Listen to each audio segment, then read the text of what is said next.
क्या है आयुर्वेद? आपके किचन में रखे हुए कुछ गरम मसाले, या धोती कुर्ता और तिलक लगाकर पेड़ के नीचे दवाइयां बांटता हुआ कोई झोला छाप डॉक्टर, या आयुर्वेद के नाम पे सड़क के किनारे तंबू लगाकर दवाइयां बांटता हुआ एक पाखंडी, या बिना रिसर्च के लिखी गई कोई देहाती किताब? अफसोस की बात है कि हम में से अधिकतर लोग यही मानते हैं और यही जानते हैं, और इसी चूक का परिणाम है कि आज हमें यह दिन देखने को मिल रहा है।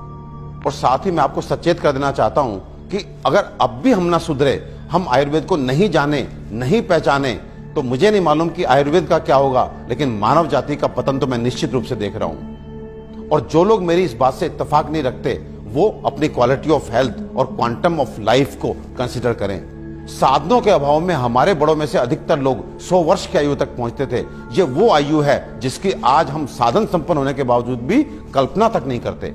और मैं एक बात आपसे पूछना चाहता हूं कि ये जो मॉडर्न साइंस है, ये किस तरह का इलाज कर रही है? कि आपको यदि शुगर हो गया तो आप दवाई खाइए, कब तक? जिंदगी भर। आपको ब्लड प्रेशर हो गया, आप दवाई खाइए, कब तक?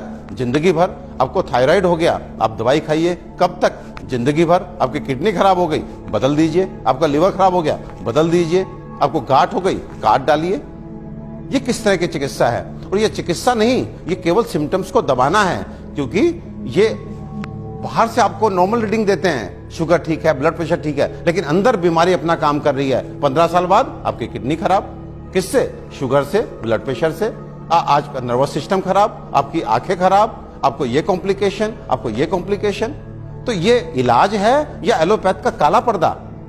अपने 20 साल के क्लिनिकल एक्सपीरियंस से आपको बता देना चाहता हूं, ये जो आयुर्वेद विज्ञान है, ये समुद्र से भी गहरा, हिमालय से भी ऊंचा ऐसा जीवन का विज्ञान है जो आपके शरीर में और मन में किसी भी अवांछित परिवर्तन के बारे में आपको न केवल जानकारी देता है, बल्कि उसे जड़ से मिटाने के लिए पुख्ता इलाज भी देता है।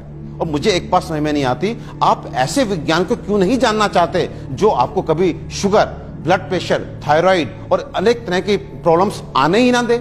और यदि दुर्भाग्य से आ गई, आपके जेनेटिक कॉम्पोजिशन इस तरह का है कि आपको ये बीमारियां लग जाती हैं, तो इनसे कैसे आप बचे रहें और कैसे आप ठीक हो सकते हैं, इसके बारे में भी पुख्ता जानकारी दे।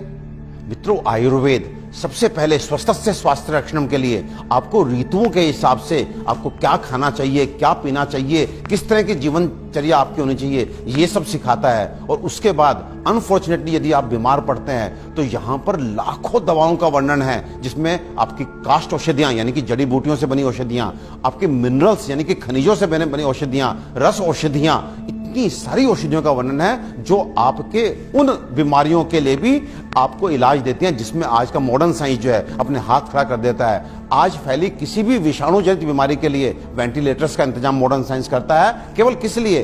इसलिए कि वो तब तक आपको जीवित रख सके जब तक वायरस अपने आप आपको छोड़ के नहीं चला जाता। तो ये किस तरह का इलाज है? जबकि आयुर्वेदिक औषधियां ऐसी हैं जो सीधे जाके वायरस को मार के आपको बीमारी से बाहर लेके आती हैं, आपको मौत से मुंह के बाहर लेकर के आती हैं। तो दोस्तों, विश्वास कीजिए, अपने आयुर्वेद को मान दीजिए, सम्मान दीजिए, जानिए, पहचानिए, अपनाइए और अपने जीवन को, अपनी हेल्थ को अच्छा कीजिए। आयुर्वेद का इलाज ना तो धीमा है और ना ही लंबा, बल्कि यह रोगों को जड़ से खत्म करता है। आधुनिक सर्जरी दुनिया को आयुर्वेद की ही देन है। आचार्य सुश्रुत को सारा संसार निर्विवादित रूप से शल्य चिकित्सा का जनक मानता है। आयुर्वेद में उन बीमारियों की भी सफल चिकित्सा हो सकती है जिन्हें आधुनिक चिकित्सा विज्ञान लाइलाज मानकर आजीवन रोगी को दवाएं खिलाता रहता है। आयुर्वेद आपके और आपके बच्चों के लिए सुरक्षित है। आयुर्वेद अपनाएं और रोग मुक्त जीवन पाएं।